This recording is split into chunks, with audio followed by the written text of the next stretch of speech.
নমস্কাৰ আপোনালোকে চাই আছে ক্ৰিকেট গুৰু আসাম ইউটিউব চেনেল।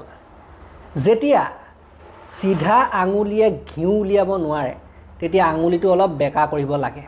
এনেকুৱা ধৰণৰ এটা ফকৰা যোজনা চলি থাকে আমাৰ দেশত শুনিবলৈ পোৱা যায়। আৰু সেই ফকৰা যোজনাটো ইউজ কৰিবলৈ গৈ আছে, ব্যৱহাৰ কৰিবলৈ গৈ আছে নিউজিলেণ্ড ক্ৰিকেট টিমে। কেনেকৈ সেয়া আজি আমি এই ভিডিঅ'টোত আলোচনা কৰিম। মেট হেনৰি আপোনালোকে জানে যে এইবাৰ ICC চেম্পিয়নছ ট্ৰফিৰ সৰ্বাধিক উইকেট টেকাৰ বলাৰ 10টা উইকেটৰ সৈতে 1 নম্বৰত আছে। বলাৰবিলাকৰ ভিতৰত টপ বলাৰ হৈ আছে। ছেমিফাইনেলখনত তেখেত অলপ আঘাতপ্ৰাপ্ত হৈছিলে, সৰু সুৰা আঘাত বুলি ক'লেও ভুল নহ'ব। আৰু তাৰ পাছত তেখেতক বাহিৰলৈ লৈ যোৱা হৈছিলে গ্ৰাউণ্ডৰ পৰা, খেলপথাৰৰ পৰা। আৰু তাৰ পাছত আমি দেখিবলৈ পালোঁ তেওঁলোক ফাইনেল পালে। ফাইনেল পোৱাৰ পাছত বৰ্তমান সময়ত খবৰ ওলাই আছে, সকলোৰে প্ৰচাৰ চলি আছে যে মেট হেনৰিয়ে ভাৰতৰ বিৰুদ্ধে ফাইনেলখন নেখেলে। তেওঁলোকৰ কোচ প্ৰশিক্ষক তেওঁ নিজেই আহি পেলাই সংবাদ মাধ্যমৰ আগত বিবৃতি দিছে যে তেখেতৰ অলপ সন্দেহজনক বুলি কৈছে। সন্দেহজনক বুলিয়ে কৈছে দে, কিন্তু নেখেলে বুলি কোৱা নাই। সন্দেহজনক, খেলিব নোৱাৰিবও পাৰে তেনেকৈ কৈ আছে।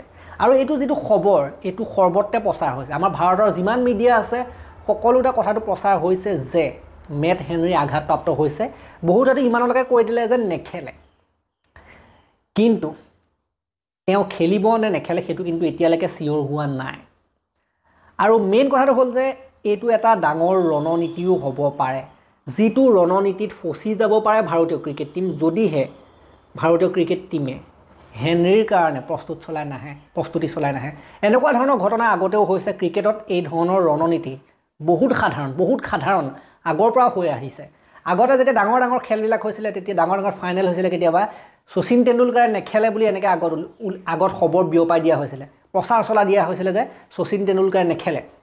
তাৰপাছত আমি দেখিবলৈ পাইছিলোঁ যে পাছদিনাখন যেতিয়া খেল হয়, শচীন তেণ্ডুলকাৰে আহি বেটে বলে সকলোফালে জিলিকি ফাইনেল জিকি লৈ যায়, খেল জিকি লৈ যায়। তেনেকুৱা ধৰণৰ ৰণনীতি আমি দেখিবলৈ পাইছোঁ। সাকিব আল হাছান বাংলাদেশৰ, তেখেতে আগতে এনেকুৱা ধৰণৰ ৰণনীতি পালন কৰিছিলে। নেখেলে বুলি আগতীয়াকৈ উলিয়াই দিব, আঘাত হৈছে কিবা হৈছে বুলি উলিয়াই দিব, পাছত খেলৰ দিনা তেখেতে আহি বেষ্ট পাৰফৰ্মেঞ্চ দি দিয়েহি। এইটো কিয় হয়? যেতিয়া সাধাৰণতে প্ৰচাৰ চলাই থকা হয় এজন প্লেয়াৰ ইনজৰ্ড হৈছে, আঘাতপ্ৰাপ্ত হৈছে, তেতিয়া বিৰোধী পক্ষৰ টীমবিলাকে সঁচাকৈ সেই কথাটো সঁচা বুলি ভাবি যিজন আঘাতপ্ৰাপ্ত হৈছে বুলি কোৱা হয়, প্ৰচাৰ চলাই থকা হয়, তেখেতৰ বিৰুদ্ধে কোনো প্ৰস্তুতি নচলায়। এজনটো আঘাতপ্ৰাপ্ত হ'ল, তাৰ বিৰুদ্ধেনো আমি কি প্ৰস্তুতি চলাম, তেনেকৈ মনতে ধৰি লয়। আৰু যাৰ ফলস্বৰূপে পাছদিনাখন সেইজন বলাৰ বা সেইজন বেটাৰৰ প্ৰহাৰ সহিবলগীয়া কিন্তু অৱস্থাৰ সৃষ্টি হয়। ক্ৰিকেটত এনেকুৱা ধৰণৰ কথা আগৰ পৰা চলি আহিছে। পৰম্পৰাগতভাৱে ক্ৰিকেটত এইটো এটা ডাঙৰ ৰণনীতি। গতিকে বৰ্তমান সময়ত তেওঁলোকৰ হেড কোচলৈকে টিভিৰ আগত আহি পেলাই এনেকুৱা ধৰণৰ ইমান প্ৰচাৰ চলাবলৈ কি দৰকাৰ আছে? ছ'চিয়েল মিডিয়াত এই কথাটো ইমান আলোচনা কৰিবলগীয়া কি কথা আছে? তাৰ আঁৰত কিবা এটা নহয় কিবা এটা সন্দেহ আছে, সন্দেহজনক এইটো কথা। এনেকুৱা কিন্তু লগা নাই যে মেট হেনৰি সম্পূৰ্ণৰূপে খেলিব নোৱাৰিব। মেট হেনৰিয়ে এইটো কৰিব বিচাৰিব, হয়তো নিউজিলেণ্ডৰ ফালৰ পৰা এইটোৱে কৰিব বিচাৰিছে যে ভাৰতৰ মাইণ্ডবিলাক ডাইভাৰ্ট হৈ যাওক, ভাৰতে ভাবক যে তেওঁ নেখেলে, আৰু পাছদিনাখন নেক্সট ডে ফাইনেলত গৈ পেলাই তেখেতে 4-5টা উইকেট উলিয়াই ভাৰতৰ কঁকাল ভাঙি পেলাওক। সেইটোৱে বুদ্ধি লগাই আছে নিউজিলেণ্ডৰ টীমৰ ফালৰ পৰা। কিন্তু এই বুদ্ধিটোত, এই গেম প্লেনটোত ফচিলে নহ'ব।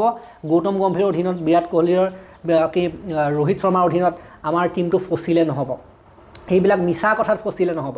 গতিকে আমাৰ ভাৰতীয় টীমটোৱে মেট হেনৰিৰ কাৰণেও খেলক নেখেলক সেইটো পাছৰ কথা, খেলাৰ বহুত সম্ভাৱনা আছে।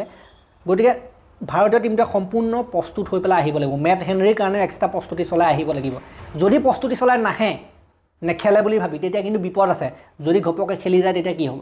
কথাবিলাক তেনেকুৱা হয়। গতিকে সেইটো কাৰণে নিউজিলেণ্ডৰ ফালৰ পৰা প্ৰচেষ্টা চলাই থকা হৈছে। কাৰণ নিউজিলেণ্ড টীমে হয়তো গম পাই গৈছে যে এইটো ভাৰতীয় টীমক সহজতে পিছ পেলাব পৰা নহ'ব। কাৰণ আপোনালোকে দেখিছেই তেওঁলোকে বলে পৰা নাই, ইয়াৰ আগৰখন মেচতো বলে পৰা নাই। ভাৰতীয় টীমটো গোটেই একদম জুই হৈ আছে, সকলোফালে বেটিং বলিং ফিল্ডিং। তেনেকুৱা এটা টীমক যিকোনো প্ৰকাৰে, সাধাৰণতে যিকোনো প্ৰকাৰৰ পৰা অলপ মানুহ যদি দুৰ্বল কৰিব পাৰি, অলপ মানুহ যদি ৰণনীতি বনাই পেলাই কিবা এটা পৃথক কৰি পেলাই যদি কিবা এটা অকণমান যদি ক্ষতি কৰিব পাৰি, সেইটো কিন্তু বহুত ডাঙৰ হৈ যাব, ডাঙৰ এটা এডভান্টেজ হৈ যায়। সেইটো কাৰণে নিউজিলেণ্ডে প্ৰচেষ্টাটো চলাইছে বুলি মই ভাবোঁ। আৰু মেইন কথাটো হ'ল যে কি, মেট হেনৰিৰ বিৰুদ্ধে ভাৰতীয় বেটাৰসকলে বিভিন্ন সময়ত ষ্ট্ৰাগল কৰি আহিছে, তেখেতৰ বল খেলিবলৈ অসুবিধা হয়। গতিকে সেইটো কাৰণেও এটা কাৰণ হ'ব পাৰে। তেখেতৰ বলটো এনেও অসুবিধা পায়, তেখেত নাই বুলি আগতে উলিয়াই দিলে, আকৌ যদি প্ৰস্তুতি চলাই নাহে তেতিয়াতো আৰু অসুবিধা হ'ব, কথাবিলাক তেনেকুৱা হয়। গতিকে চাওঁ আমি খেলে নে নেখেলে, কিন্তু মোৰ বোধেৰে এইটো এটা ডাঙৰ ৰণনীতি খেলিবলৈ গৈ আছে মেট হেনৰি, তাৰ আগতীয়াকৈ এইবিলাক কথা এনেই প্ৰচাৰ চলাই থকা হৈছে। গতিকে এই ভিডিঅ'টো মই ইমানতে সমাপ্ত কৰিলোঁ। ভাল লাগিলে যদি লাইক কৰি দিব, শ্বেয়াৰ কৰি দিব, অলপ বহুতে নাজানে এই বিষয়ে, আৰু চেনেলটোলৈ নতুনকৈ আহিছে যদি ছাবস্ক্ৰাইব কৰি ঘণ্টাটো দবাই থৈ যাবলৈ নাপাহৰিব। খেলৰ পাছতহে আকৌ মই আহিম, আৰু এতিয়া ভিডিঅ'খিনি বহুত দিলোঁ, গতিকে আৰু বিভিন্ন ভিডিঅ' দিয়া আছে, আপোনালোকে সেইসমূহো চাব। গ'ল্ডেন বল, গ'ল্ডেন বেট এইবিলাকৰ ওপৰতো ভিডিঅ' দিয়া আছে, কোনে পাব কোনে নাপাব। গতিকে এই ভিডিঅ'টো মই ইমানতে সমাপ্ত কৰিলোঁ। ধন্যবাদ। আৰু এটা নতুন ভিডিঅ' লৈ অনাৰ প্ৰতিশ্ৰুতিৰে।